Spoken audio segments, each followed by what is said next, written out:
नमस्कार। आज हम एक ऐसे शब्द पर बात कर रहे हैं जो सुना तो बहुत है पर शायद समझा कम गया है। सत्संग। क्या ये सिर्फ किसी सभा में जाना है या कुछ और है इसके पीछे? नमस्कार। हाँ, ये सवाल बहुत उठता है। अक्सर लोग सत्संग को बस एक बाहरी गतिविधि मान लेते हैं, कहीं जाना, कुछ सुनना। पर इसका जो असली मतलब है ना, वो कहीं ज्यादा गहरा, ज्यादा निजी है। अच्छा, तो चलिए इसी को थोड़ा खोलते हैं। अगर शब्द को ही देखें, सत्संग, सत और संग, इसका क्या मतलब हुआ फिर? हाँ, बिल्कुल। सत मतलब सत्य, वो जो असल है, परम सत्य। और संग मतलब साथ होना, संगति। तो सीधा सा मतलब हुआ सत्य के साथ होना, सत्य की संगति में रहना। सत्य के साथ होना। पर ये कैसे होता है? मतलब क्या किसी इंसान के साथ होना सत्य के साथ होना है? ये एक अच्छा पॉइंट है। देखिए, कबीर दास की एक बात यहाँ याद आती है। वो कहते हैं, साधु या जो सत्संग का माहौल है वो सूप जैसा होना चाहिए, सार सार को गही रहे, थोथा देई उड़ाए। हाँ, सुना है ये। मतलब जो काम का है, जो सच है, वो रख लो और बाकी उड़ा दो। एग्जैक्टली।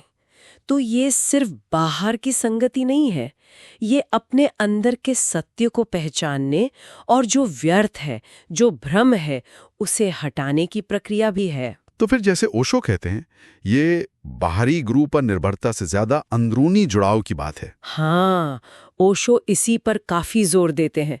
वो कहते हैं कि गुरु का काम क्या है? रास्ता दिखाना। जैसे दीवार में एक खिड़की खोल दी, अब उस खिड़की से झांकना, बाहर देखना, वो अनुभव करना। वो तो खुद ही करना होगा। बिल्कुल, वो तो साधक का अपना काम है। सत्संग वो माहौल बन सकता है, वो स्थिति जहां ये मुमकिन हो पाए, जहां वो खिड़की दिखाई दे। और यही शायद विवेक का रोल आता है। तुलसीदास जी ने कहा, बिनु सत्संग विवेक न होई। ये विवेक क्या चीज है असल में?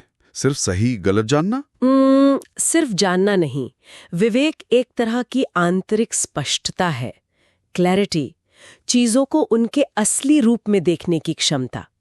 सत्संग के माहौल में उस सत्य की ऊर्जा के पास होने से ये जो हमारी अंदरूनी समझ है ना, वो जागने लगती है, जैसे कोई सो रहा हो और धीरे से उसे जगाया जाए। तो ये एक तरह से आत्मा का जागना हुआ। हाँ, कह सकते हैं। एक तरह की नींद टूटती है, दुनिया ज्यादा साफ दिखने लगती है, अपने चुनाव ज्यादा होश से होने लगते हैं। तो ये सिर्फ बातें सुनने से नहीं होता, मतलब ये अनुभव ज्यादा है। निश्चित रूप से। ये सिर्फ ज्ञान या शब्दों का खेल नहीं है। कहते हैं संतों की मौजूदगी, उनकी जो ऊर्जा होती है, यहाँ तक कि उनका चुप रहना भी, हाँ, वो भी शिष्य के अंदर कुछ बदल सकता है।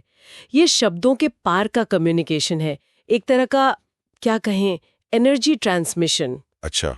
सत्संग वो जगह बन जाती है जहां बाहर का शोर तो कम होता ही है, अपने मन का शोर भी। हाँ, मन का शोर तो बहुत होता है। वो भी धीमा पड़ जाता है, और तब शायद पहली बार वो अंदर की शांत आवाज सुनाई देती है। ये बात तो है।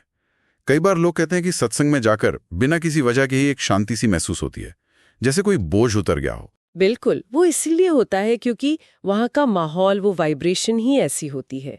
वो शब्दों का नहीं, ऊर्जा का असर होता है। और आज के जमाने में तो उसकी जरूरत शायद और भी ज्यादा है। बहुत ज्यादा। देखिए ना, चारों तरफ कितनी सूचनाएं हैं, कितना भटकाव है, हर कोई भाग रहा है, पर शांति नहीं मिल रही, दिशा नहीं मिल रही। सही बात है। ऐसे में सत्संग वो मौका देता है कि जरा रुकें, उस दौड़ से बाहर निकलें, खुद से जुड़ें। ये याद दिलाता है कि हम सिर्फ ये शरीर, ये पद, ये रिश्ते ही नहीं है, कुछ और भी गहरा है हमारे अंदर। तो मतलब सत्संग कोई जगह या कोई रिचुअल भर नहीं है? नहीं, वो एक आंतरिक अवस्था है, सत्य के साथ होने की अवस्था। और इसे कहीं भी पाया जा सकता है? हाँ, अगर हम सत्संग को एक बाहरी क्रिया की जगह एक भीतरी गुण बना लें, एक तरह की जीवन शैली, तो फिर हर पल सत्य के साथ जीने जैसा हो सकता है। फिर चाहे बाहर कुछ भी चल रहा हो, अंदर एक ठहराव, एक जुड़ाव बना रह सकता है। ये तो भीतर टिके रहने की कला सीखने जैसा है। बिल्कुल, अपने केंद्र में रहना। हाँ। तो जाते जाते एक सवाल मन में आता है हमारे सुनने वालों के लिए भी। क्या हम अपनी रोजमर्रा की जिंदगी में, मतलब काम करते हुए, लोगों से मिलते हुए, क्या कुछ पल रुककर अपने अंदर झांक सकते हैं? उस शांत जगह से, उस सत्य से जुड़ने की कोशिश कर सकते हैं? क्या पता शायद वही असली सत्संग हो जो हमेशा हमारे साथ चले, जिसके लिए कहीं जाना ना पड़े। सोचने वाली बात है। शायद असली सत्संग भीतर ही है।